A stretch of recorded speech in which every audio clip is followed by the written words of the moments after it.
Hello, everybody, and welcome to Planet FPL, the world where everything revolves around Fantasy Premier League. My name is Suj. And my name is James.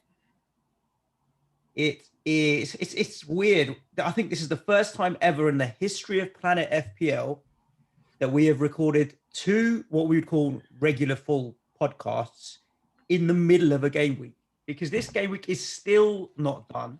We had an episode on Monday and now an episode on Friday, both in the middle of a game week. I don't think we've ever done that before, have we? No. But then neither you or I own any Aston Villa or Newcastle assets, so we don't give a fuck. So if we do it now, our ranks will be better than what they will be after the game tomorrow. That is true. That is true. Excuse me. If midweek fixtures kind of out of the way, the Aston Villa Newcastle game will be cracking on tomorrow. There are plenty of people who still got Grealish and Martinez. Anyone who didn't wildcard in game week 16 or what have you is probably. For anyone who wildcarded game week 18 as well, there was quite a few. So anyone wildcarded game week 18 will definitely have some as well. So there's a bit of Villa ownership out there. So our ranks will get worse tomorrow, Suj. It is what it is. How did your weekend up? I'm on 86 points at the moment. Oosh. And I think I'm in a very, very weird mindset towards it all. Like, obviously there's a lot of good managers who have got very good scores. 130s is not uncommon. I'm not sure how many people are in that 130s club. Like, are we talking few thousand? Are we talking 20,000 or what have you? And the irony is that I think the difference between us, what are you, 130? 135 exactly, minus 4. So I'm 131 okay, net. So there's 50 points between us, right? Yeah. How many did Antonio score for you? 18. And how many did John Stones score for you? 27. So if I put it into that context, it's two players that have made that difference of 50 points between us, give or take. And then I look at it in a different perspective, because obviously I want to be in that 120s space. I had, I'd set myself up for getting as many doublers as I could. I ended up with 4 players who had doubles being dropped for at least one game: Sam Johnston, Cancelo, Rashford, and Salah. And Cancelo, Rashford, and Salah are what you'd call premiums. So in the end, I ended up with only 23 fixtures, something along those lines. My 2 single game week fixtures completely failed. If I said to you between Robertson, Cancelo, Rashford, Salah, Bruno, and Jamie Vardy, so what I'd consider 6 premiums, they've got 12 games. I barely got 9 games out of them, and I got 2 clean sheets at the back and an assist. So the premiums completely let me down. I didn't get anything out of my premiums at all. And that's where the game week went wrong. I had the wrong premiums. Like, Cancelo was the wrong Man City defender to have. Yeah, I've owned him from like game week 12 or something. So I'm not like going to have jumped and chopped from one City defender to another. And Rashford getting dropped for the second game, didn't foresee. Salah getting dropped for the second game. Serves Liverpool right now, to be honest, what happened yesterday. Klopp. Yeah, we'll get onto that. And we spoke about it before. Like, Leicester had 2 good fixtures in the double. They won both those fixtures well. They played well. Vardy didn't return anything. So, what do? You take it on the chin. Another way of looking at it is the bench boost. I played the bench boost chip. We talked about if you have 4 players, 2 games, that's 8 games, 16 points. I ended up with 23 points from my bench boost. Very successful. Areola, Lowton, Dallas, and Anguissa. Anguissa's assist, lovely, mate. So the bench boost was successful. It was my premiums that let me down this week, and that's where my week fell apart. Now, if you take the 2 weeks in conjunction, the free hit and the bench boost, I've ended up completely missing my free hit and getting 17 points. Falling quite behind on the bench boost with some people. Yet my rank's only gone from like 950k to 1.1 million right now, like a couple 100k loss.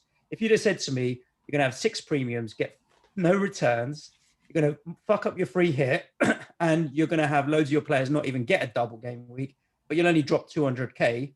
I would take that and run a million miles, mate. So I'm not happy with how many points I got, but I look at it with a kind of a rational lens, and there's nothing that I would have done massively differently, and different circumstances. Sure, it could have worked. Other than forgetting to activate your free hit. Yeah. Okay. That I've already said that's dickhead level stuff. Yeah, no problem about that. But overall, where I've ended up off the back of those 2 weeks is fine. Like I'm taking it on the chin and moving on. Right. There's 60 points between you and me right now. 100%. Can it be turned around in between now and the end of the season? Of course it can.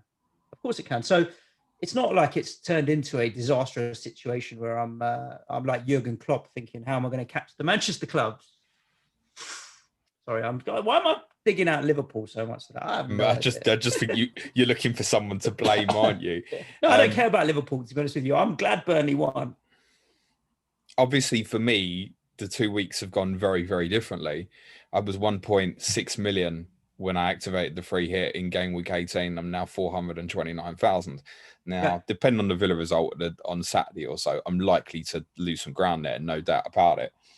But I'm likely to have my game week ranks currently are 53,000 and 21,000. The game week rank for me this week is probably still going to be in the top 100k, I would think, irrespective of what Villa do at the weekend, unless you probably get like Martinez clean sheet and penalty save and stuff like that. So I've had a major jump.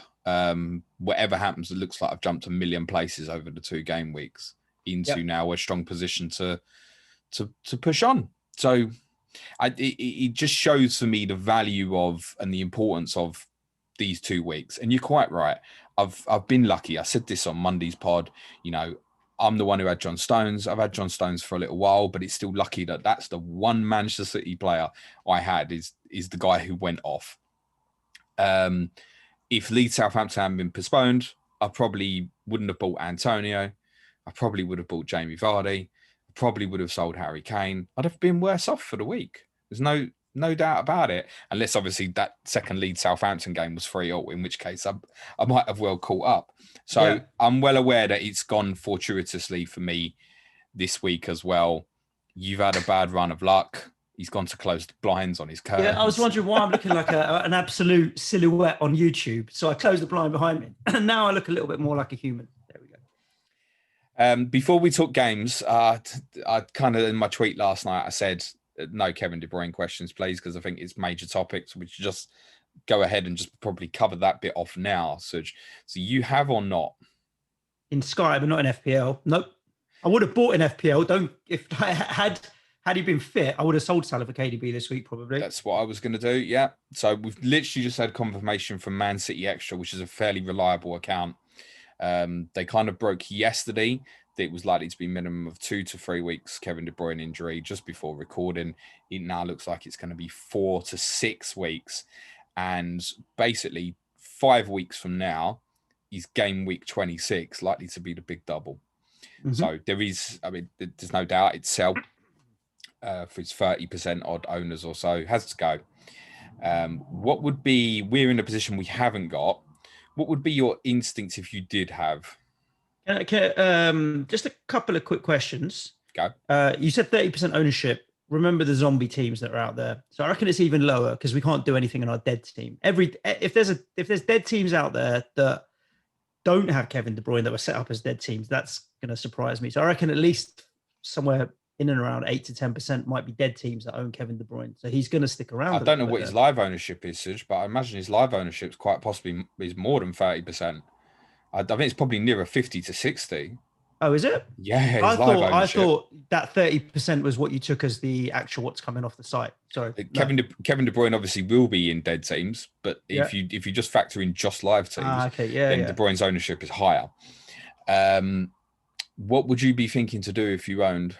And the reason I asked that and the reason it's difficult is nobody wants Mohamed Salah right now. Bruno Fernandes. I'm still going to buy a Man City midfielder. Yeah, I'm still going to buy a Man City midfielder. So is it Sterling or drop right down to a Gundogan and spread the money or? No and no. Go on. Your best friend, Phil Foden. I think Foden is a decent shout as the replacement.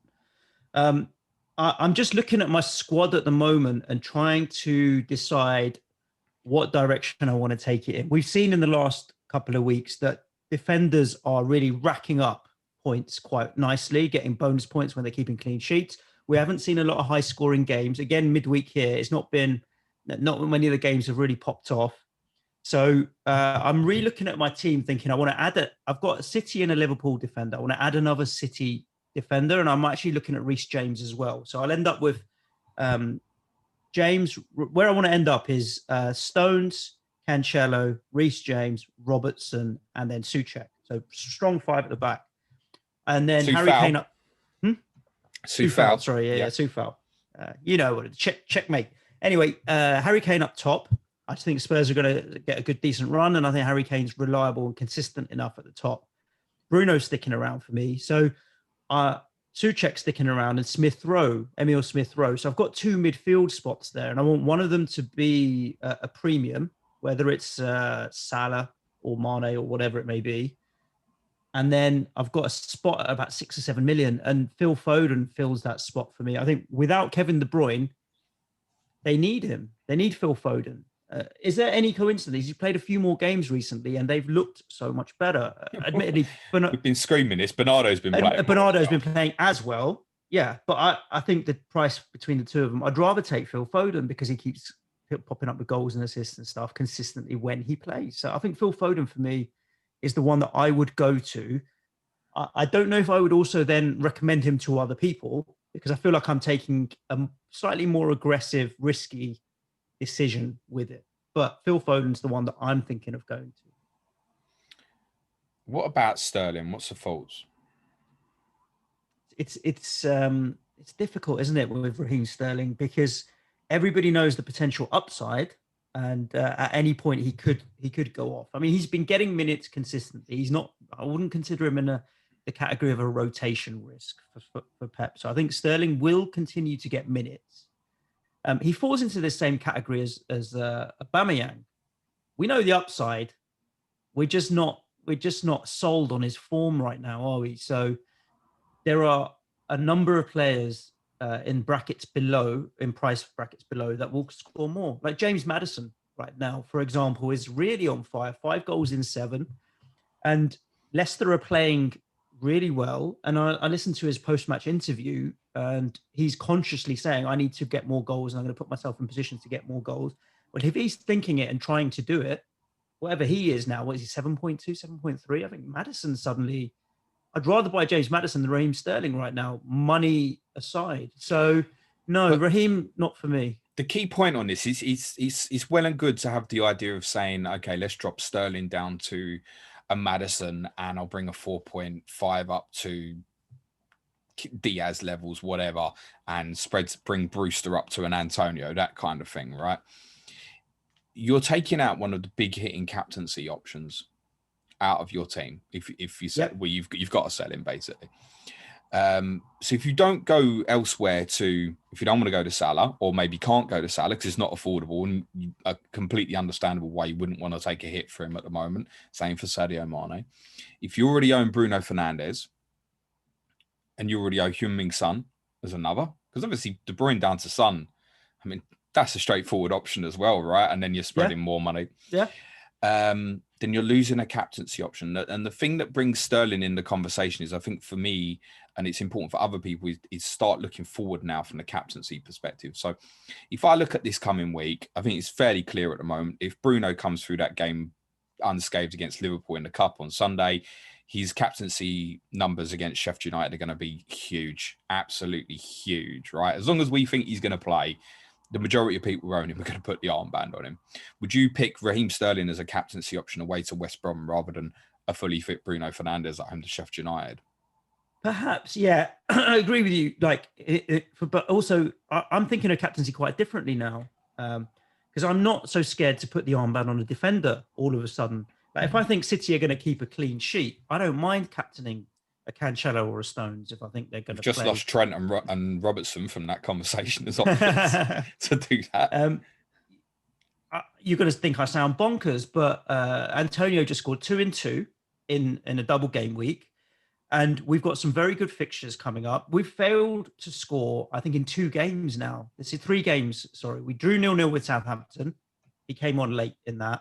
Chelsea, we lost 3-0. That was rubbish. And then the first day of the season, it was Newcastle, also rubbish. Apart from that, we scored in every game. And when he plays, he's getting goals. So like we've got Sheffield United, Fulham. We've got quite a few games coming up where if I don't trust the big boys, then I'm happy to go with something slightly different, like Antonio.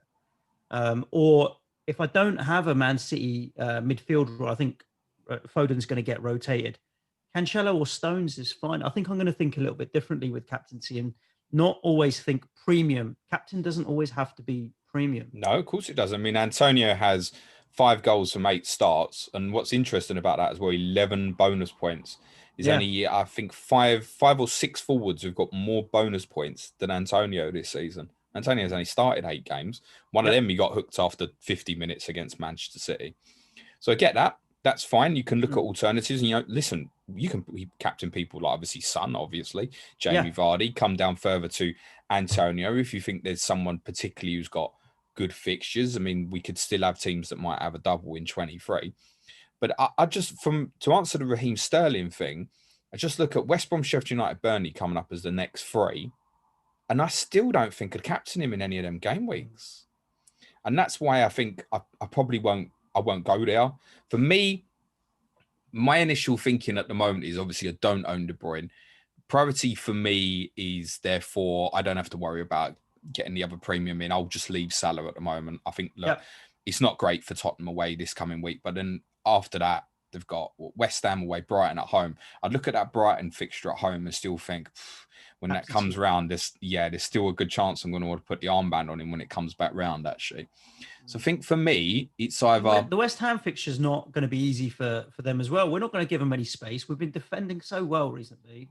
I wouldn't captain Salah in that, but the Brighton no, of course game not. For sure. But then Kane or Son play Brighton that week, and you might think, that's quite interesting as an alternative. I mean, to be honest, City at home to Sheffield United is the sort of one, genuinely, if you had serious belief that Cancelo was going to play, I could live with it. I get it. Yeah. I get it.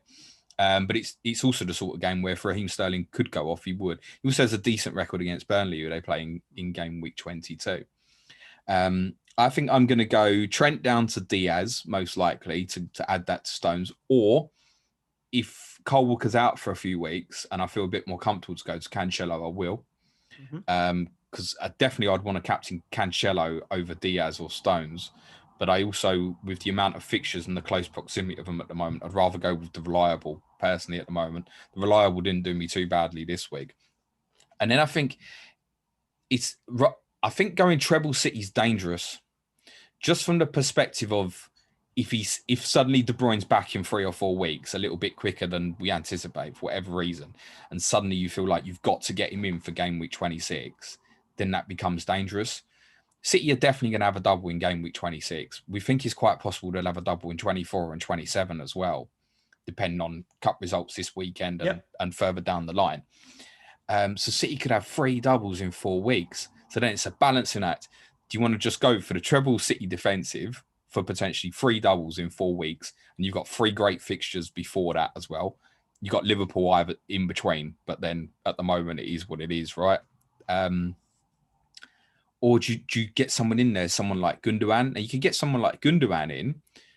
It might still give you the same headache as the treble City defensive because you still got to shove that money massively if you want to go back to KDB. Isn't it? Because apart from Sterling, there's no other player in that price bracket. I mean, no one's going near Aguero and that stuff. So that's the challenge. So just be aware what you're doing with the money. And I also, as much as we've heard from Man City Extra that it's like 5-6 weeks, 4-6 weeks. If he came back in 3, wouldn't surprise me at all. I mean, he's a fit guy and he's come back from injuries earlier than we thought before. So I'm not convinced. For KDB, I didn't have him, so luckily it's not a problem for me. But I'm also just going to deal with his return when he comes. But I'm not going to go to Sterling as like a placeholder, let's say. No, that's not No, I don't think Sterling's the one. I think for me, if I had De Bruyne at the moment, the one I would go to is Son, I think. On the assumption that most people have got Bruno. If you haven't got Bruno, then Bruno. Otherwise, I think I would go to Son. I think I would look at it and go, all right, do you know what? This week's not ideal playing Liverpool. But then I would think Brighton away, West Brom at home, 2 possible captaincy options.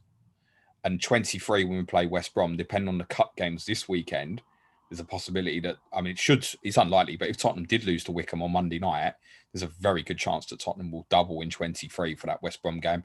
Another good reason to hold your transfers to at least after the Tottenham game on Monday night. It could have a very good 26 double as well. So I think that's probably the way to go. But then I might be advising people to say, yeah, come off De Bruyne for Fernandes first, then Son. And then people saying, well, I've still got both of them as well, by the way, James. In which case, then, yes, I think you're coming down to Foden, Gundogan, or looking at people like you said, like James Maddison, for example, or Harvey Barnes, and then spread him. Yeah. So good. We've basically answered all the Twitter questions in a 10-minute conversation at the start. It shouldn't be any because I said no KDB questions. Yeah, people don't read, James. People don't read. Cool. Should we talk about the games this week? There have been 6 games, since Arsenal 3, Newcastle 0 on Monday. Go.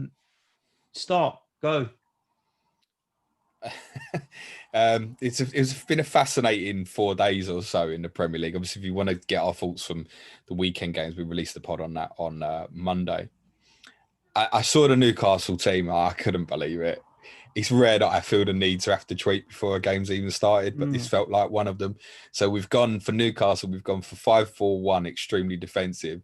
So we've now picked a 4-4-2 with 2 wingers who want to run with the ball and stuff. I don't get this. It felt like, there's a lot of pressure on my back here. I'm going to pick the team that the fans like. It's probably not going to go well, but I'm going to pick a team that the fans like. The irony is that Newcastle in the first half were actually better than they were at Sheffield United because they did at least carry a threat. But it also felt very inevitable that eventually Arsenal were going to get in. Yeah. And Arsenal have struggled against teams that they haven't had space against. It just felt like completely that. As much as Newcastle fans might go, oh, shit team again, the 5-4-1, as kind of seen in the cup game as well, if they'd have gone in defensively, was their best chance of getting a result? I just didn't understand it. There's a lot I don't understand with Newcastle at the moment, and they're ranking trouble. You ain't buying any of their assets, and I expect them to get their trousers pulled down by Villa tomorrow and by Leeds on Tuesday as well. Just a quick note on Leeds, we won't speak about. Apparently their pitch is getting relayed. Oh, wow, okay. And there's every chance that'll be ready for their game week 22 fixture with Everton, which is their next home game. So they have got a little bit of time to get that done and kind of let it bed in. I mean, how long do they need? I did my garden, mate, and it took me a weekend with my father-in-law. It's a little bit bigger in space. And the worst thing is, do you remember when Wembley did theirs once? And it was like within 5 minutes of the first game, the turf was everywhere. You need to let it settle. You need to. On Arsenal, good win. Really good performances by Saka and particularly Smith Rowe. Smith Rowe is obviously interesting because he's 4.5. He's going to go to 4.6. And I think he's a player probably most of us are now thinking, fifth midfielder, that's the one.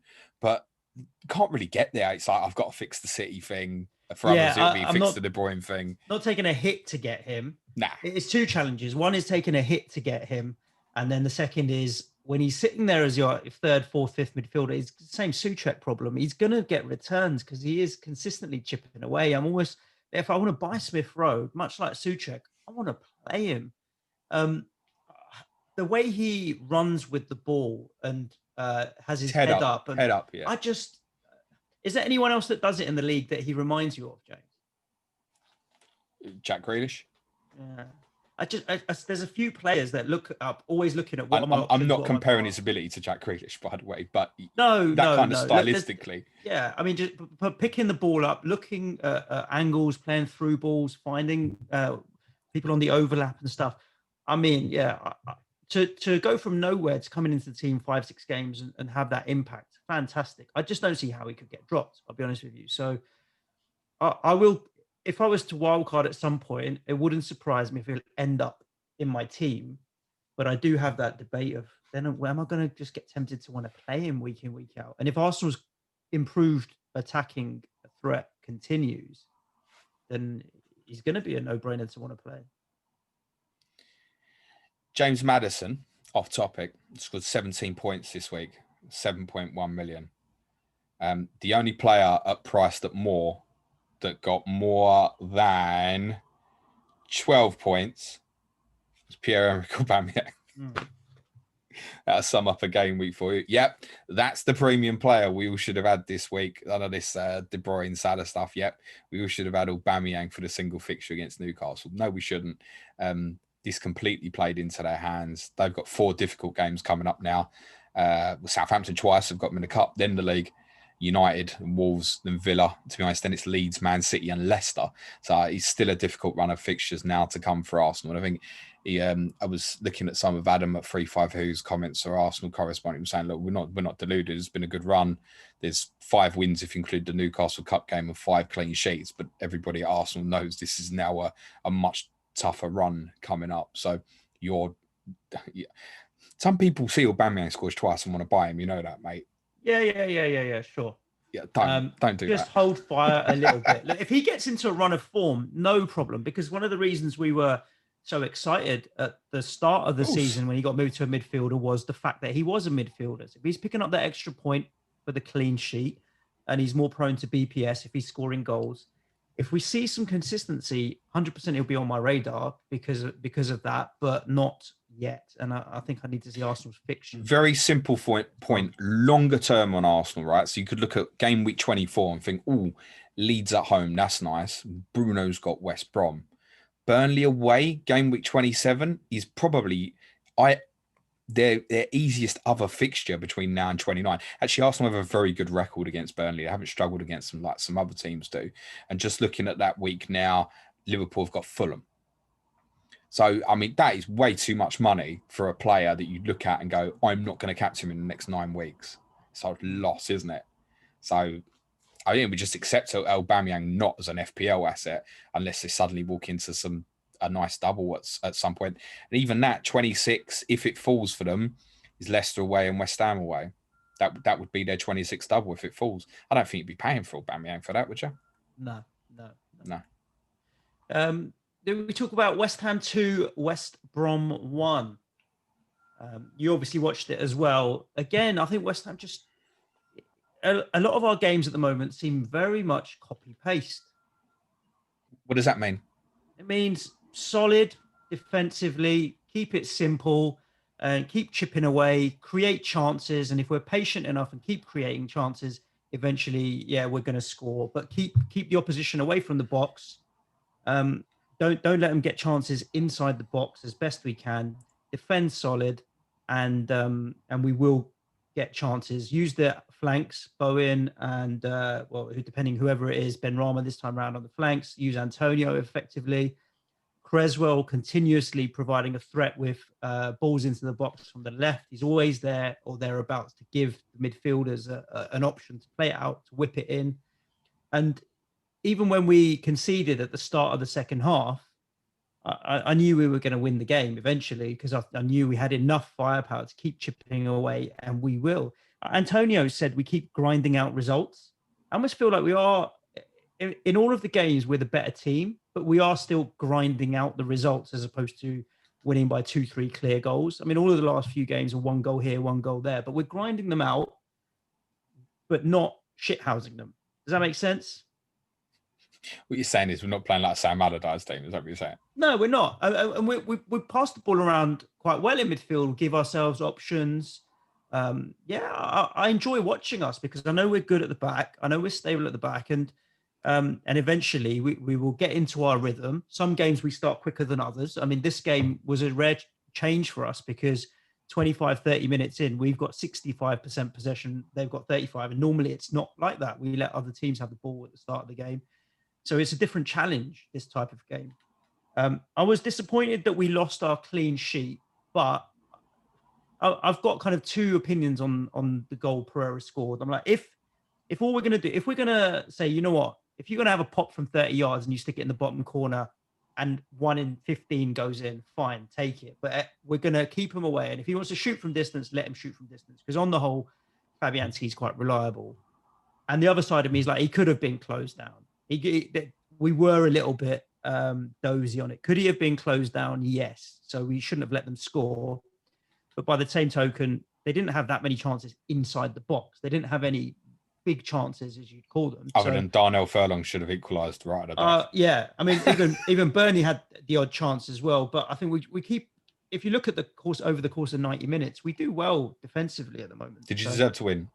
Yeah. Yeah, agreed. Yeah, 100%. Enjoying watching them week in, week out. The biggest thing, like I even had a conversation with one of our patrons, Sham, before the game on WhatsApp, and he's like, yeah, West Brom are going to score today. And I'm like, he's right. They did score. It was a 2-1. So give him credit to be right. But it's the mentality of, you know what, we've got to start trusting our team. Like I trust them now. I watch them and I trust them to put in a performance and play well. And that's why I'm looking further forward at West Ham fixtures. I mean, we've got a few hard games, but in amongst that, we've got some really good fixtures. So Crystal Palace this weekend, I'm looking forward to. Then we've got Liverpool and Villa, tough games. But we gave Liverpool a good game earlier in the season. Then Fulham and Sheffield United. So 3 out of the next 5 are decent fixtures. Then we go on a tough run, but 3 out of the next 5 are fine. So Antonio, for me, is worth investing in right now. And obviously I'm a Chris Wood owner, so it's a very simple sideways move. But I think Antonio is worth investing. FA Cup this weekend, so just make sure he doesn't play and comes out of it. He's not going to play against Doncaster, surely. Well, I didn't know how many minutes he'd get against Stockport, and he played 90 on a shitty waterlogged pitch in pissing down rain. So I don't know anything, mate. I don't predict anything anymore. There's one thing, Suj, that you and I share in common in the teams that we support, and it is that we like to fuck it up when an opportunity arises. Correct. I'm Spurs, Suj is West Ham for the new listeners. We're both very, very good at that. If you win on Tuesday, you go 4th. Yeah. Now, admittedly, everyone plays after you. I get all that, but that is factual. You beat Crystal Palace on Tuesday, you will go 4th. Yeah. That makes me think that you won't. Just that alone makes me think that you'll contrive a way to fuck it up. Yeah, it's funny because look, we're now in a fight for European places, 100%. If we do keep defending the way we have, we concede so few goals. And the thing is, everyone's like, oh, okay, laugh at West Ham because they think that they're going to get into Europe. Well, it's the Liverpools, Tottenhams, Arsenals, Chelseas that are fucking up, mate. So have a look at yourselves and make sure you start winning your own games before worrying about whether we can get into Europe. James Maddison said it in his interview after the game, where he's like, look, we're worrying about ourselves. I know we've gone top. Everyone else can do whatever they want to do and talk about what they want to. We worry about ourselves. I think I'm starting to trust my team. If people are thinking, should I still invest in West Ham assets? They're still cheap, mate. The defenders are all... you can buy them between 4.5 and 6.23 million. Antonio 6.3 is so cheap that there are assets to be had there. We should talk about West Brom as well. Just before we do, if you can, just cut the points. You finished last season on 39 points. You're on 30. You're on 32 at halfway, right? 64 points is the fewest total that's ever finished top 4. Do you know what? I don't see it being that low this year, but it might be. So you have half an opportunity. For those who don't have Antonio, as Suj has already said, buy him if you can. If you can't, don't force it. But if you can, you get him in. He's the obvious answer for Woods, Chris Woods, Che Adams, these kind of players. Is the obvious answer. DCL's lingering around for anyone.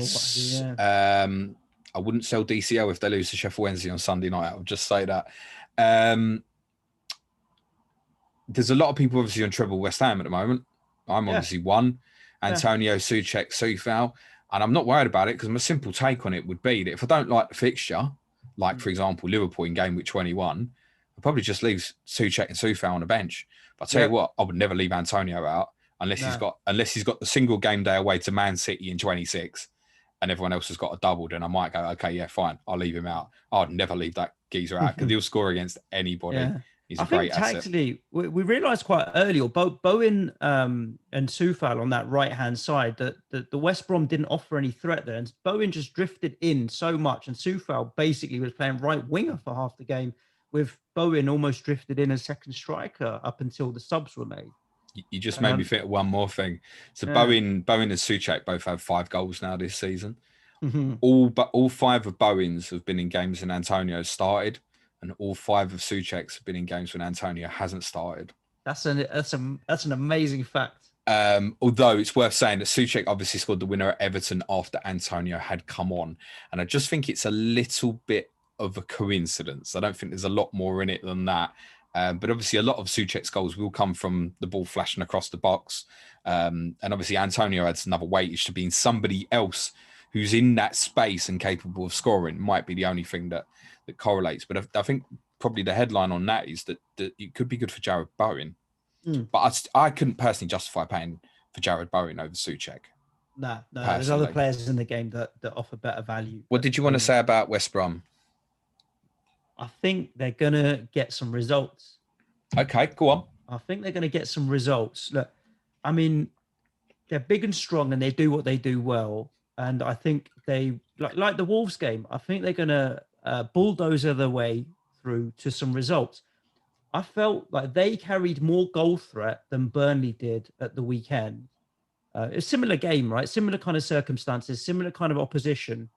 But I felt more concerned about West Brom than I did about Burnley at any point. And I feel just because of this lumping the ball in the box, it's not great. It's not attractive football and it's not sophisticated and clever. But they have got the types of players that can cause trouble. Like Ajayi, I think, is actually really interesting. If West Brom were to go down, I'd be interested in looking at him as a potential player that we would look to buy, because I think he's got a lot of interesting attributes as a centre-back. But I think they're going to pick up some results. I don't know if it's going to be enough to stay up. And there's definitely no one there that I'd buy. But I think they're going to start getting some results, The one to keep an eye on, Pereira, I spoke about this earlier in the week on Monday's pod about, like, in that system, 4-4-1-1, if he plays in that hole, they might begin to get the best out of him. He's a type of player who, a little bit like the goal, and actually doesn't score many goals like that, power from range. If you give him space, he can play. It's clear. If you shut him down, he's not going to do a lot in the game, basically. But I think because they end up so defensive and teams obviously play quite offensively against them, then he's beginning to find pockets of space now that he's playing in that role. And he's one to keep an eye on. Look, they've got Fulham and Sheffield United back-to-back in 21 and 22. And should they have a double in 26, which would be Brighton at home and Everton at home, they play Burnley in 25, Newcastle and Palace in 27 and 28. And I'll tell you what, if West Brom are going to get themselves out of the shit, it's going to be over the course of the next 8-9 game weeks or so, where they'll have to put together a run that's going to be getting them towards 2 points per game. And that's what it's going to take. But if they could do that, if they could get themselves, 16, 17 points over the next 9 game weeks or so, then they've got a real shot. But we're getting close to the thing is, they would have taken the 3 points. If I'd said to them before, Wolves, you're going to take 3 points this week, they'd have taken it. And they'd have been especially delighted that the 3 points came at Wolves. The problem is Brighton won a tough game at Leeds. Burnley won a tough game at Liverpool last night. So it feels like they haven't made any ground on anyone, right? That's the challenge, isn't it? Yeah. It becomes tough. And look, they've got City next. And then there's other teams who could pull further clear of them. And then it looks really tough. Let's talk about Leicester-Chelsea. I only watched the first half before I was absolutely battered. Excuse me. Drink a lot? No, if only it was that, mate. Just tell them, Suj, how you feeling? Because I don't want to act like I ain't asked. I did ask before we started. How you feeling? Yeah, still surviving, mate. Good man. Powering through. A bit tired today, to be honest with you. It comes in waves of just knackered. But I thought, you know what, an hour and a half chatting about footy and stuff could brighten the mood. And again, thanks to everybody that's messaged me and what have you. Appreciate that. Leicester 2, Chelsea 0. We're not surprised by this result at all, are we? No, definitely not once I saw the team. And obviously N'Golo Kante was still out and they're picking Kai Havertz in midfield, rabbit in the headlights as I'm now calling him, because that's how he looks. He looks frightened of his own shadow. He needs taken out the team for his own protection, for his own mental state. I think Kai Havertz needs taken out the team. Did you post Ted's article, by the way? Oh, no, I haven't. Do that today if you can. Okay, so that will be, by the time people are listening to this, it will be live. That's the dealio. So head over to planetfpl.com and then you can click on teams or whatever it's Chelsea, and there's I'll tweet it out on my Planet FPL it. pod. Yeah, I'll tweet it out. Ted's written a very frank and honest with screenshots. A lot of all Chelsea are it's not going well, right? So Lampard's on the brink. Make no bones about it. One more big defeat, and listen, if they lose to Luton on Sunday in the cup, which you obviously don't expect them to, he might not make the Wolves game in game week 20 on Wednesday. I think he's at that stage now. Yeah. I think they'll get results in the next few games, though. Wolves, Burnley, Tottenham, Sheffield United, Newcastle. And it particularly, that's the next 5. It's a good run. And it particularly smells like clean sheets to me. They could keep clean sheets in all of them games. So, like you mentioned about the idea of being interested in Reece James, for example. Yeah, on my radar as well. Although it doesn't feel right, I just look at the opposition they're playing and thinking, yeah, I can see clean sheets in those games. I suspect they might go to 3 at the back. I know a rotation FPL thinks it's probably not the right solution. I just look at it and go, Rudiger, Zuma, and Silva could all play together. It'll take the pressure off Thiago Silva because he can just play in the middle of them and just mop up the dangers. And the two of them can be, either side can be aggressive and go and win the ball. James and Chilwell as wing backs works. You couldn't get a more energetic midfield two than N'Golo Kante and Mason Mount. And then you pick 3 of the attacking players in front of that. And you can probably play Pulisic and Ziyech almost as kind of outside 10s and play Werner or Giroud ahead of that. And that sounds like a good team to me. They've got mentality issues, definitely, because they're missing a bit of leadership in the team, which someone like Kante missing is not going to help. People like Kovacic, who played really well last season, is not playing well now. Whoever plays up front doesn't seem to be scoring goals, but then they always are a better team when Olivier Giroud plays, as always say. And defensively, it's not right. I don't get the taking Zuma out the team, as Ted will highlight in his piece. I think Zuma's a better option than Rudiger now. But I'd still have interest in them in defensive. But it's literally only because of the fixtures. It's only because the opposition they've got. If they had middle of the ground fixtures coming up, I'd say, I don't fancy that. I even look at Wolves at home in the week. Wolves struggling to create at the moment, aren't they? I can see that as a clean sheet. They were brilliant. The hardest game of the 5 is Tottenham away. They were brilliant in that fixture last season, with 3 at the back, by the way. And that's another reason why I can see that coming possibly. It's 3 at the back. Leicester, interesting you mentioned the James Maddison interview after the game, which was quite enjoyable. Although I take issue with his point about, I saw Jamie Carragher saying on TV, I need to score more goals. And so I want to step up now. Like his manager probably hasn't been telling him for the last 18 months. He's you need saying to score the more right goals things now, isn't he? On Sky, where Jamie Carragher's in the studio. But I just think we all know James Maddison loves himself a little bit. Yeah, definitely. Him and Grealish are the same. They definitely both love themselves. 100%. And he does come across as if he knows that he's the flavour of the month at the moment, and a little bit, Billy Big Bollocks. But he's not the worst that I've ever seen, and he is playing well at the moment. He deserves the plaudits he's getting. He's getting in threatening positions. He's taking a lot of set pieces. He's doing well at the moment. They're in with a shot. I mean, I would make them favourites to finish top 4 now, ahead of the likes of Tottenham, Chelsea, etc. I would make them favourites. It's a big period they've got coming up because the expectation is they really should hammer home an advantage in these next few games, actually. And that builds a little bit of pressure. The player that's vital to them is Vardy. Now, I know he's not scoring at the moment, but it's like he finishes every game at the moment limping. We know this is an ongoing hip issue. We've known it since the start of the season. He's the one they can't afford to lose because the rest of the depth in the squad is getting there now. Like you've got Pereira coming back in now, and there's a suspicion that eventually he might come in for Albrighton. But Albrighton gives them brilliant balance and offers so much. Pereira allows them to switch systems as well, better, in terms of suddenly they could have Pereira and Castagne as wing backs, for example. Justin goes into a back 3. I wouldn't be concerned as a James Justin owner because right now he's playing way too well to get left out of that team, honestly. So I wouldn't worry about it. Wesley Fofana, absolutely brilliant at the back. The midfield 2, I love, and Didi and Tielemans. They are a good team. They keep everyone fit. Plus the experience they had of how it fell away last year should put them in mentally a good position this year to understand where they went wrong. I mean, the biggest place they went wrong last year is they didn't play well after the restart and suddenly decided they wanted to play a back five when they had loads of injuries. To be honest, if they played a back five now with the likes of Pereira back and stuff, I can understand it. But I always feel they're better with a back four. They just look so much better offensively when they play with a back four, in my opinion. Maddison, Barnes, really interesting if you're interested in them. Would you have a preference? It's this is difficult. It's too difficult. It's like the Salah Mane debate of old, not the current one, but the one of old. Maybe start of last season. Very, very difficult. Maddison probably has more all-round threat in terms of assists and goals, but Barnes seems to take more shots and perhaps has more goal threat.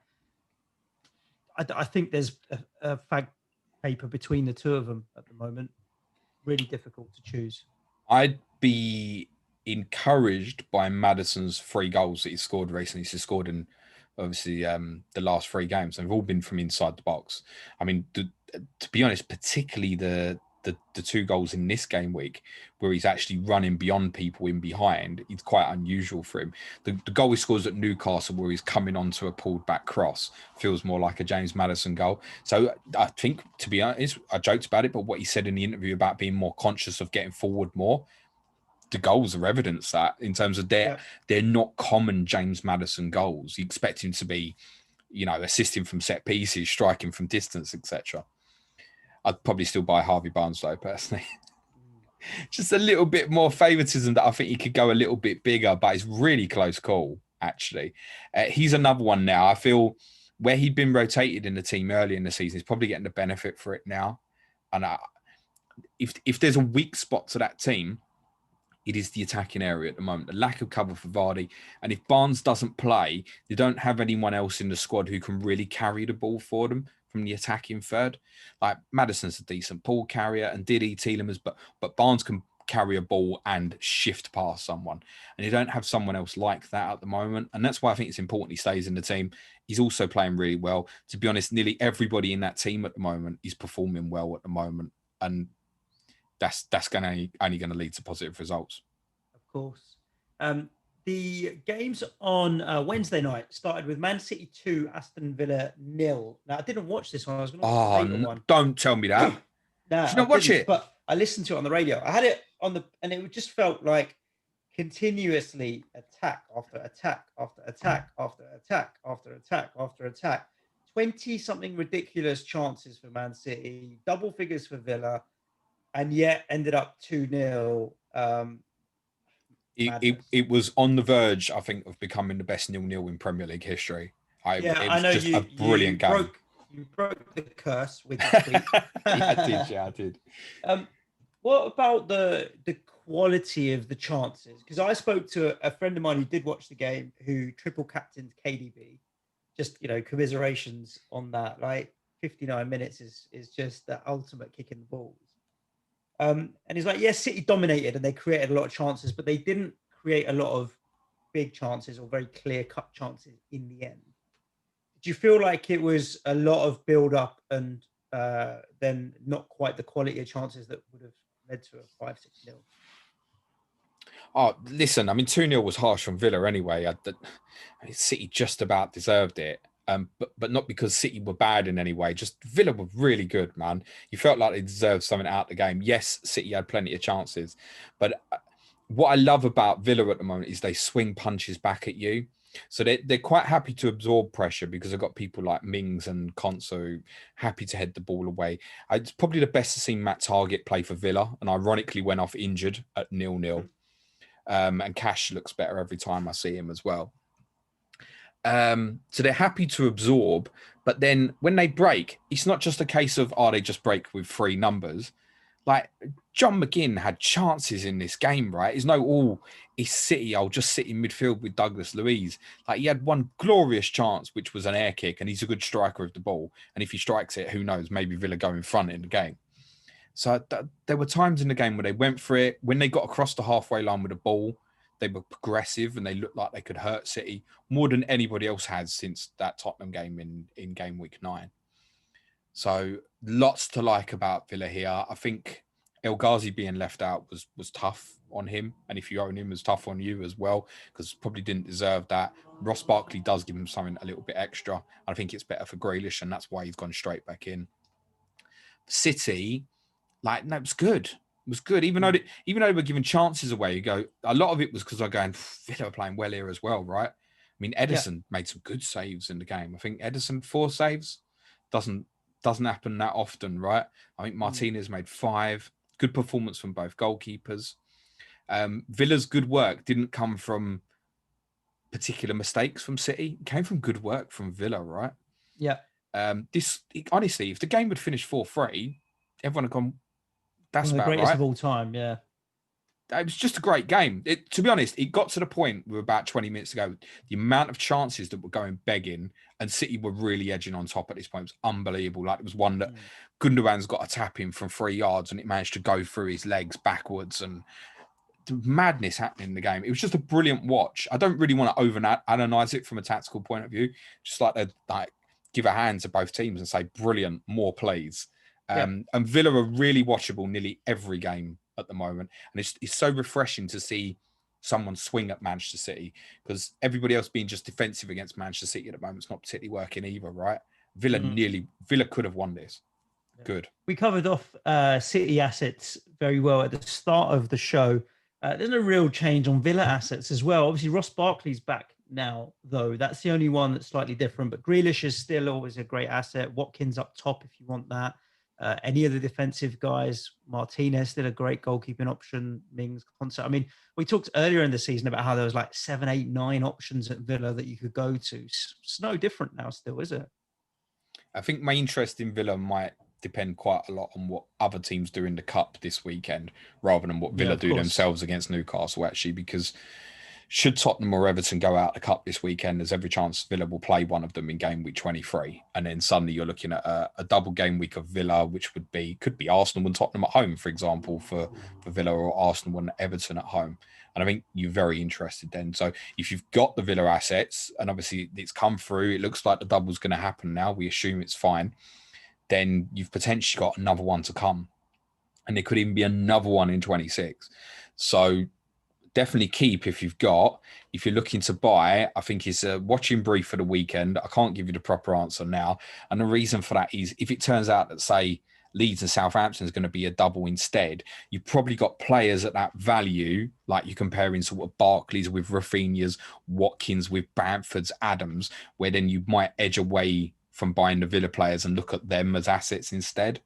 That's why it's not a good answer now. But if Villa have the double in 23, then it'd be a priority. Martinez, Watkins, Grealish, great assets. Const's still cheap as, but I think Martinez would be the one. You'd pay the extra for the goalkeeper, I think. Yeah. And last game on Wednesday, well, only 2, but last game on Wednesday was Fulham 1, Manchester United 2, again, away from home, go down, come back, nick the points. I don't know about Nick. I think they probably did. No, I mean, but yeah, when you're coming from behind all the time, it just feels like you're nicking points. I get that. No, sorry, they deserve the points. But when I say that, it's like continuously coming from behind. But it's the hallmark of teams that win titles, that they never give up until the end. Yeah. And look, man, they could do it. Look, man, at least gave my bench boost an air of credibility. I mean, the thing is, right? I think Anguissa's assist is actually worth more than Lookman's goal, because Anguissa getting me anything, I feel like, is an even bigger victory than Lookman's goal, because Lookman can score at any time. I don't think Anguissa is going to do much. I only got him because he was the only player I could afford. Yeah, Lookman's goal was really nice for me, as he was part of my 4 weakest players on the bench boost. So the bench boost ended up on 14 points. It didn't feel like a complete disaster, although I'd long forgotten about it because the rest of my team was doing all right. And I know which one I'd rather of the two. He played up front, Lookman, rather than Caballero, who played right through the middle. And I spoke about this on my stream yesterday, that I thought it was a case of, because they were missing Decordova-Reid and also Robinson, it was a case that there was every chance that Lookman was going to be their biggest threat in the game. And I think what they decided to do was keep him away from Aaron Wan-Bissaka, because Lookman likes to run with the ball. Yeah. He's not a brilliant creator as such. His creativity comes from a little bit of chaos that he runs at people. He'll shoot from various angles, etc. So I think they thought, don't fancy the one-on-one matchup there. This could be a tough game for him and for Fulham if that doesn't go well. The problem is I don't think it worked. You could say, yes, Lookman scored the goal, but I don't think that Fulham as overall were better for that change. Loftus-Cheek ended up in really wide positions as well, and they might have even been better going, look, Lookman right, play Loftus-Cheek as a false nine and try and flood United into midfield areas, but it didn't really happen. I think the point there for those thinking Lookman Cavallero, which was kind of an undercurrent of conversation for quite a few people last week, was I would have said Cavallero last week, and I would still say Cavallero now. I think he'll go back through the middle. I think Decordova-Reid will come back in on the kind of hybrid right position. If he can get Loftus-Cheek back into a 10 position, that's beneficial.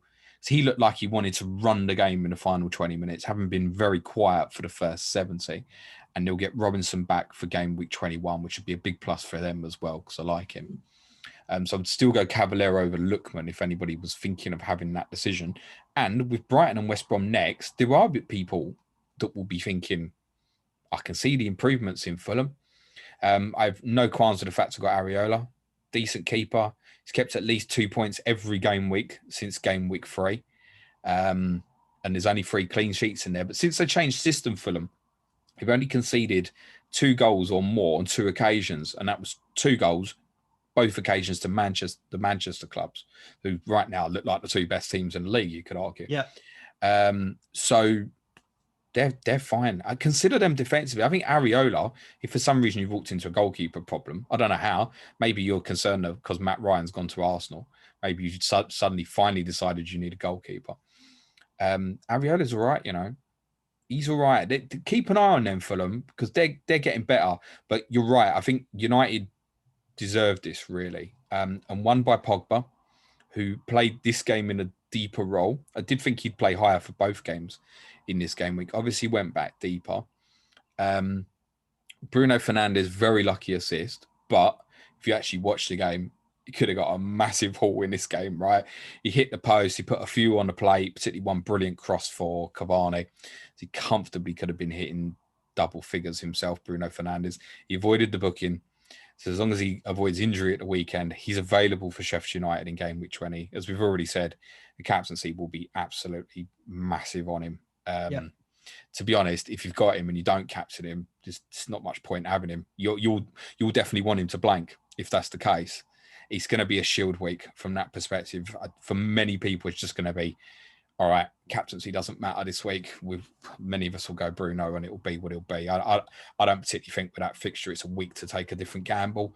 The only sort of thing that make me change my mind a little bit would be, say he plays 120 minutes against Liverpool in a cup on Sunday. Would they then look at it because he's so important and think, we've got Arsenal Saturday as well, skip this for Bruno? And that's a possibility. I'm not so convinced. I think City away at West Brom has more attacking threat than potentially United at home to Sheffield. Manchester United at home to Sheffield. Yeah, it probably does. But you still got to have some balls to stick the armband on someone like Sterling over Bruno. That's what I'm saying. Foden or I don't know. I just think we see from the last game that was the Liverpool game we'll talk about in a sec that Sheffield United, if that could end up a 1-0 Manchester United or low scoring. Of course it could. So could Man City. They drew 1-1 with West Brom. With De Bruyne. Watch them smash them 7-0 or something. No, I'm pretty sure that they will. Like, if you're asking me now, who do you think will score more goals in game week 20, City or United? Yeah. I'll say to you, City. Good. But I also know that if United were to get a haul, Bruno will be involved if he starts the game. For City, they might get 3 or 4, and your man might not be involved at all. And that's how it works with them. Nice. Let's talk about Liverpool 0, Burnley 1. 45 months, is it? Give or take a day or two. Yeah, since Sam Allardyce. Not losing at home, and then to get beaten yesterday. The first thing is that should be applauded, because that's amazing to go that long without losing a home game. Incredible. Jurgen Klopp said after the game that they lost the game that they couldn't lose, and it wasn't as in that's fucked the title race, but he was talking about the way the pattern of the game was going. It wasn't one of them games like the United game where you thought, do you know what? United could spring them on the counter here and do them over.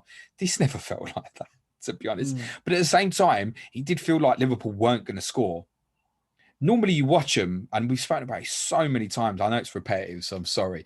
But you get to the final 20 minutes, you think they'll score. That never felt like that last night, that they were going to score. Yeah. That said, different night, they have chances. Origi, the one-on-one. Listen, he's inches in it, right? It's not like he's completely fluffed his lines. Of course he should score, but he's nearly buried it to the extent everyone would go, wow, what a finish. Pope's made a great save from Salah. Ben Mee's cleared one off the line from Firmino. On a different day, they win the game. The issue they have, more than anything right now, is tempo and fluidity. We spoke about this a bit earlier in the week, that whether it's the crowd influence or they're getting tired because they've played so much over the last couple of years, that they're fatigued. And I think the fatigue isn't in body at the moment as such, it's in mind. I think it's a mental fatigue, because decision-making with Liverpool is normally quick, sharp, snappy. It feels like there's things at the moment have an extra touch. Like there was one last night, Robertson pulled it back to Firmino, and Firmino shanked it wide. But the whole thing looked awkward. Like even, it was a good pass from Robertson, no criticism on it. But I could even physically see the concentration in Robertson felt so important to get that right. And then sometimes the best things Firmino does is off the cuff, and he's waiting for it to come across his body, and he's trying to be really precise about the finish rather than just being natural in what they're good at, because generally speaking, they're better than everybody. The other really important thing just to factor into just the game last night, who captained Liverpool last night? Wijnaldum, who is out of contract at the end of the season. Very good spot, that, Suj. I mean, I watched the game and it only dawned on me this morning, and I had to search. I had to search to see who captain. And you're quite right. I think they did it as a, come on, mate, stay type thing. I think it was definitely political more than it was anything else. I don't have much an issue that Wijnaldum was captain. I mean, personally, I would have thought Andrew Robertson probably would have been the better choice with what they had available, just because he leads from the front in terms of the way he plays. But suddenly, you've gone like that. Shit.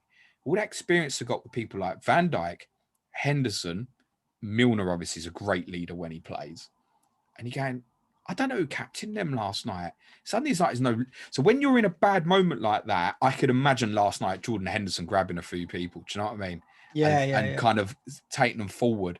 Whether he's got the technical qualities of other people, doesn't matter. He would have been gearing people up. And I thought about it more this morning. I was thinking, that just wasn't there, was it?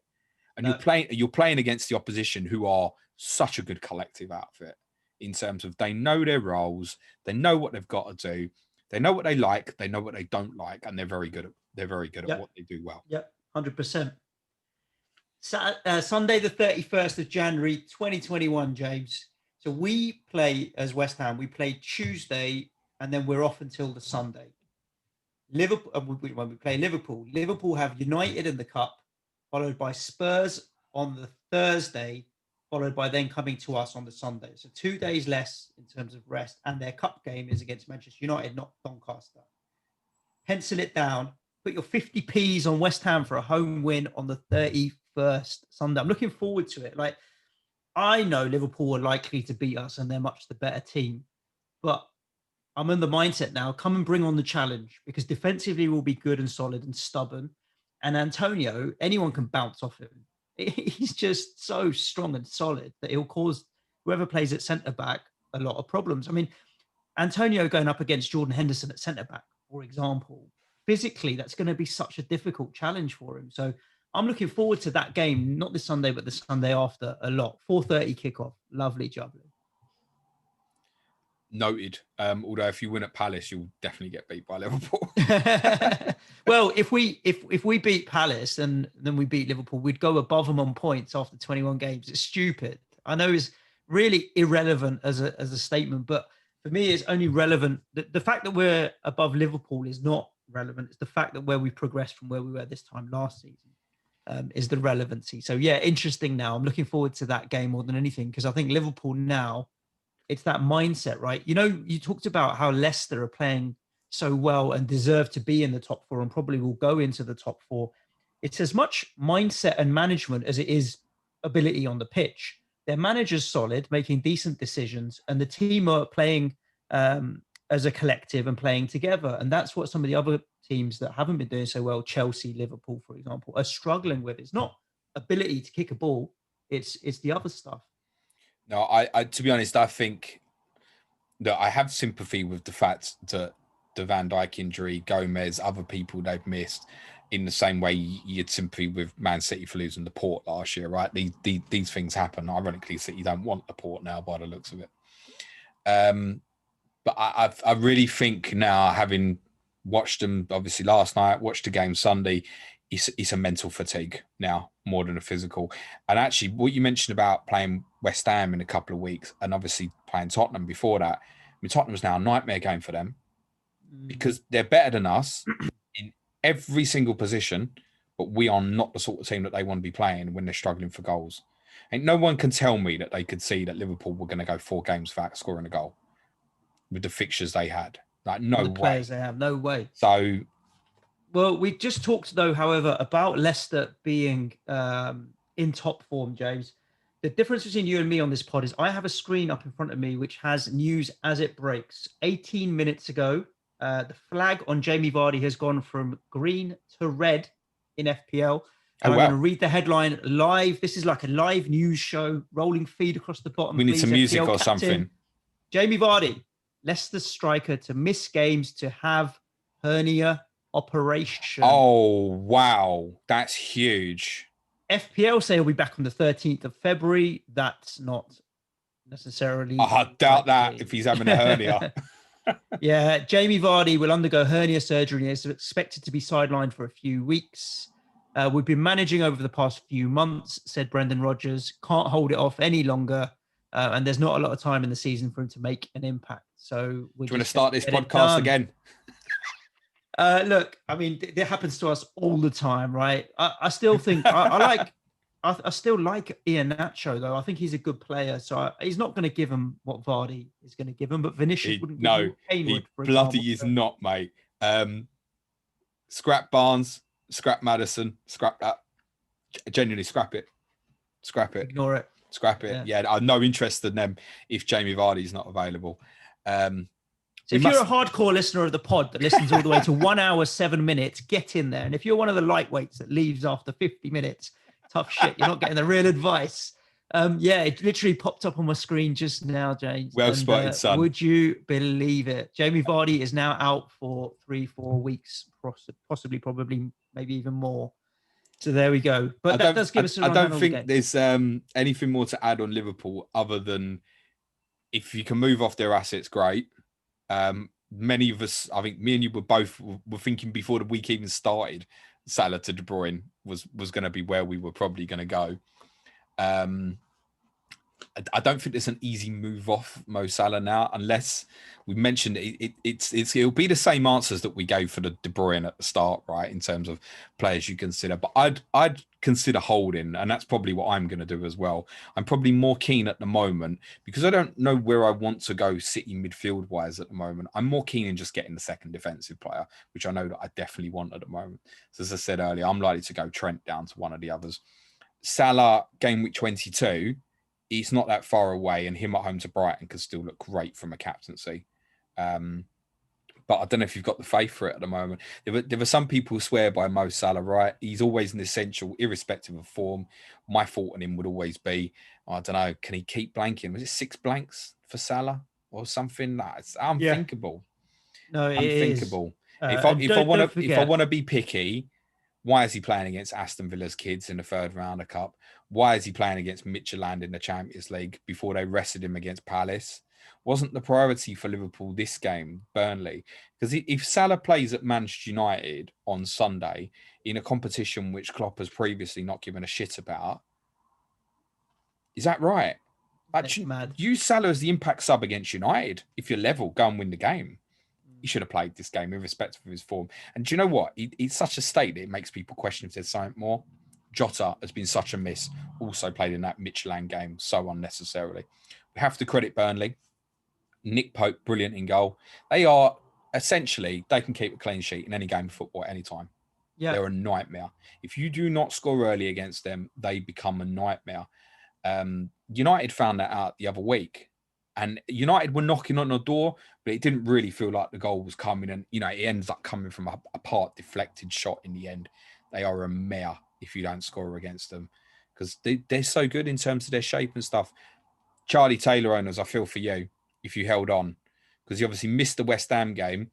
Then you think, oh, great, he's back from Liverpool. If you didn't use the bench, off injured. if you didn't use the bench boost, you probably didn't want him to play. Then he goes off injured with a different injury, does his ankle, and then Burnley kicked the clean sheet anyway. Sod unlucky. You had the Lowton clean sheet, didn't you? That was a nice bonus. Yes, I did. I did get the Matt Lowton clean sheet. That's basically the difference between an okay bench boost and a decent bench boost in the end for me. Burnley have Brighton, Crystal Palace, and West Brom from 23 to 25 after they play Man City in 22, and that obviously could be ahead of a double in 26, which admittedly would be Tottenham and Leicester, but genuinely clean sheets anytime that team. Really well done to them. Really well done to them. Good. Right, that's a rundown of the games. Excuse me, I'm going to need a rest in a little while, James, but we do have some Twitter questions that we're going to get through. So while I pull them up and delete all the ones about Kevin De Bruyne, Jamie Vardy, James Maddison, and Mo Salah, we'll leave about 3.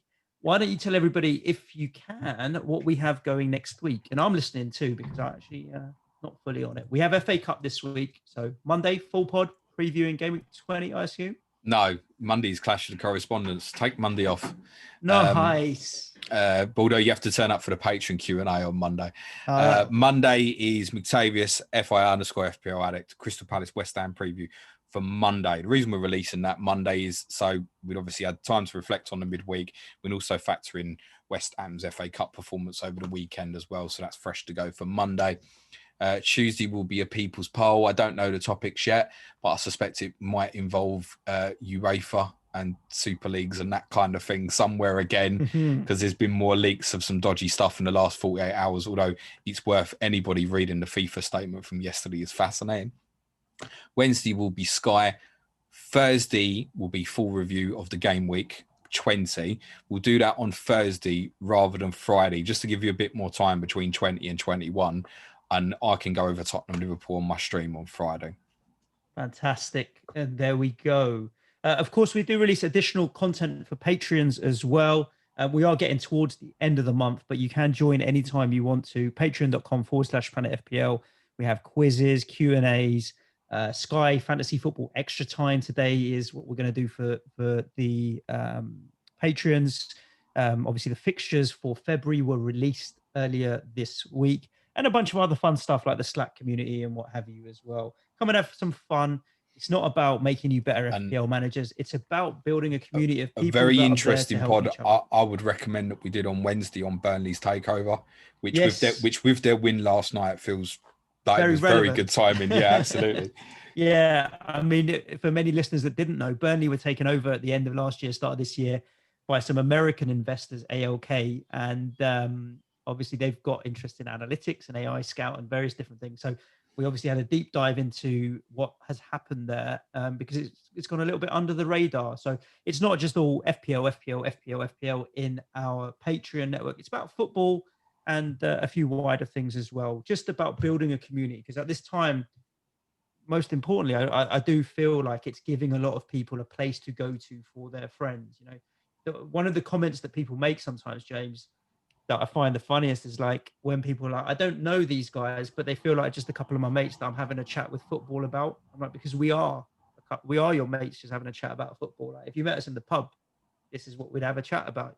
Just mics on. So that's what our Patreon community is all about. We'd love to have you in there. Have a look.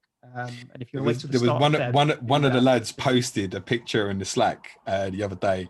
Was like, oh, look at this flood. And obviously England, if you live outside the UK, has had a lot of rain over the last week or so, and some bad flooding in some areas. This guy's like, look at this is around the corner from my house. And one person responded back and was like, oh shit, be careful, mate. And someone else responded and was like, I'm around the corner from there. Do you live near me? And they're already trying to sort out their beer now from when the pub's back open. I love it. Brilliant. Yeah, it's fantastic. It's like our friend, regular listener Pirlo's Pen, for example. He's just relocated. I'm not going to give his location to another country. But straight away, like I know a few people that live out there. One of my mates out there is a big FPL player. Put the two together. At least you turn up in another country and someone to watch a game with and have a beer with, just out of nowhere. So that's what it's all about, building a community. Come and join us if you want to have some fun. And if you don't, we'll still produce tons of free content. Now, questions, James. Go. Let's start with Amber Redmond. Kevin De Bruyne. Which manager will be next to lose his shit during a TV interview? Oh, Jose. He's escaped on this podcast, our old friend Jose, hasn't he? Yeah, but on that note, let's bring him up on. We do a show, Tottenham, on Patrons, which is specifically Tottenham and West Ham. Next week, we'll bring up the Jose interview on that show, and we'll also have to talk about West Ham and Robert Snodgrass and this stupid thing that we did of not letting him play. But anyway, go on.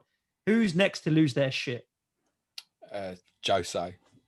Tell you what, whoever loses that game next Thursday, Jose or Klopp. Yeah. I don't know. I think Chris Wilder's due to go off at some point, or Big Sam. Any of them. There's some managers that you wouldn't want to get in a fight with, isn't there? Yeah, most of them.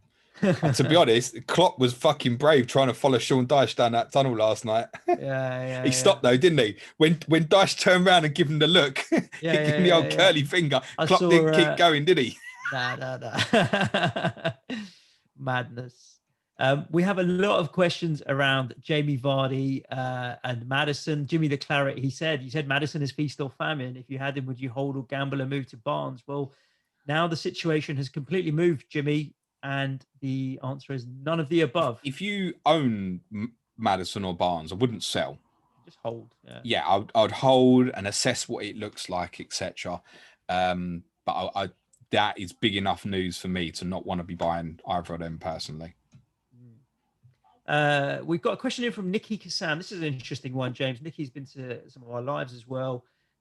Is there a disconnect between where we as fans want to see dynasties and long-term thinking, and managers and players are more attracted to 2 to 4 year projects? In terms of the fan perspective, probably who you support, right? Because the majority of fans at the end of the day want success yesterday.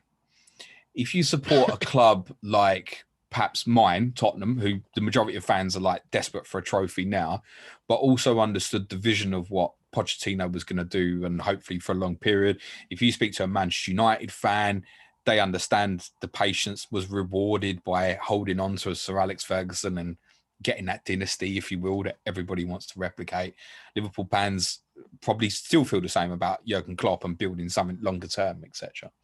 Whereas take an example like Chelsea, who is just a revolving door, right? It's basically come in, win something, as soon as you're shit, bye next. Yeah. Chelsea have never, even the Mourinho 05 and 06 teams, he was only there for like 3 years, right? So no one at Chelsea's ever built that long term. And if anyone was going to be honest, it probably would be someone like Frank Lampard, who's got the club at heart, etc. The majority of fans want yesterday, though. And so do chairman of football clubs, generally speaking, as well. So I don't think it depends where you're at. The idea of having Ferguson's and Wenger's for 20 odd years and stuff, I mean, I wouldn't say it's gone, but I appreciate what was there if you supported those clubs, because it's not going to come around again. To be honest, 2 years ago, if I'd have said to you, Mauricio Pochettino won't be manager of Tottenham now, you wouldn't have believed me. Yeah. So it very quickly changes. You would have said if he's gone, it's only because he's gone to Real Madrid or something like that. You would have never said, Tottenham will end up sacking him. No. FPL _Pyre says, what the hell has happened to Trent? Looked so bad for us tonight, and a shadow of his former self. He really has taken a backwards step, hasn't he? I mean, a lot was made of the one successful cross out of 23 or whatever it was last night. But I think a lot of that has come down to what I said, fluidity. And it's not necessarily that actual instance is not necessarily on Trent. You could say, okay, he's not picking out the right man. But quite often all Trent does is pick out an area anyway. So quite often it needs someone like the movement. I mean, when was the last game you watched where you thought, Mane's going to get on something on the back post here or something? These little things have stopped. Firmino's good in the air, right? He should score a lot more goals aerially. So it's easy to pinpoint Trent and say one successful cross from XY. It's not necessarily all on him, I would say. He's not playing well when from an FPL perspective, he's out for me next, almost definitely. FPL Achilles, this is a quick one for you, James. If you're going to only have one for the next 5 fixtures from your Spurs, Son or Kane for the next 5? Kane, indeed. And this is also an interesting one. You've summarized this quite well in the past, so I'm going to let you do it again. In terms of taking hits, with so many injuries coming in thick and fast, what's the magic number of hits that's acceptable and worth taking to fix your squad? You focus on getting 11 starters or just take a -8 to have a bench ready in case of COVID, etc., etc. So we've talked in the past about -4. If you take the 2 appearance points, you're down to a -2, so you need 1 return. But once you start getting to -8, the amount of returns you need gets a little bit more interesting and difficult. Why don't you summarize it the way you do better? One of the patrons told an interesting story by someone who's not on the Twitter FPL community or anything, but told a story about someone they know who took a -20 this week to get them off a bench that had people like Mitchell and stuff like that, like a 4.0 goalkeeper.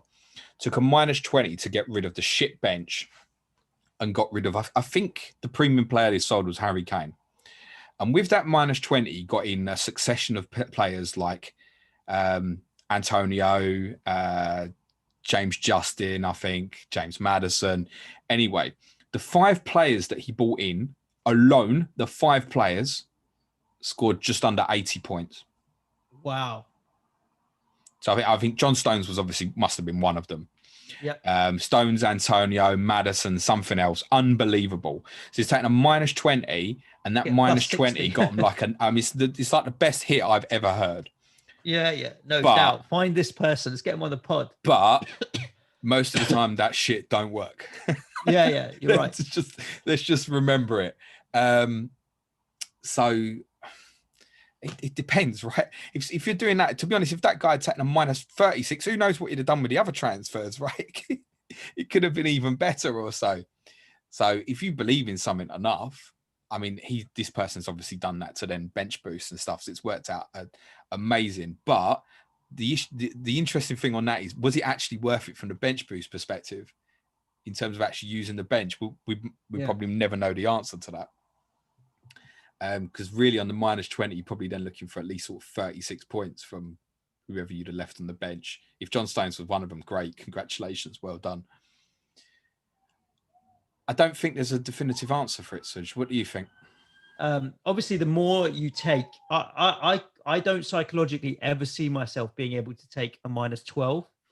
A -8, I would only take if I had players like premiums that were out. Like Vardy now being out forces my hand with my first transfer, and I only have 1 free transfer. So I have to take a -4 for a second. I can't see myself getting to a -8 unless someone else pulls up with an injury out of the rest of my team, and then it's a 3-way move that I need to make to fix it. -4 is a no-brainer. It's very straightforward. -8 is much more difficult. 12, I could never really justify. Having said that, I've never been in a position where I'm front running. Like I've never been in a situation where I'm in the top 100K in the first half of the season. And so if I was in your position right now, I'd feel much more comfortable taking a -12 than I would in my position right now. See, the flip of that is I'm looking at it now and I'm thinking, well, I tell you what, there's a lot of teams are going to have De Bruyne and Jamie Vardy at the moment. And that's automatically a -4. Now, let's say that somebody had already concluded that their best replacement for Kevin De Bruyne was Heung-min Son. Let's just say hypothetically. They've probably now concluded that their replacement for Jamie Vardy, I'm going to guess, is not Harry Kane. They want to take a -4 for the 2 Spurs attackers walking into Liverpool. I'm not sure. Let's just work with me for a minute. Let's say they identify Antonio, right? Popular at the moment. So they're going to drop maybe from De Bruyne to Son and Vardy to Antonio. Oh, hang on a minute. Shit, I've now got 5 million burning a hole in my pocket or so. What am I going to do with that? Well, the answer to that is it very quickly becomes a -8. And so for me now, with those not problems, rather than thinking, oh, I put myself in a good position, let me be aggressive and go for a -12, I've got a benching headache this week where at the moment I've got Sufal and Justin on the bench. because of that, I can't justify almost any hits this week.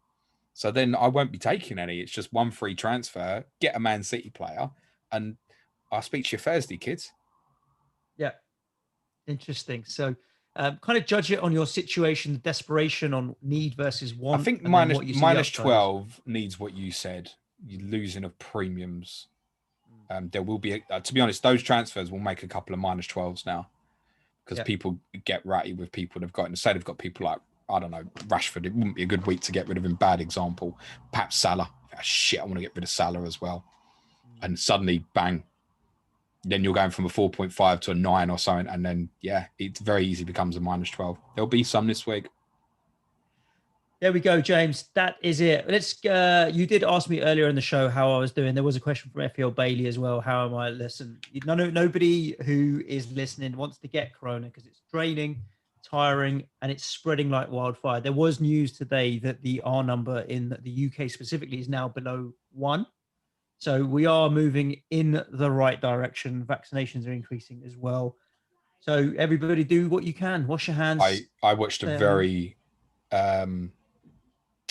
unenthusiastic program on ITV last night about COVID. I wish I hadn't watched it. Oh, no.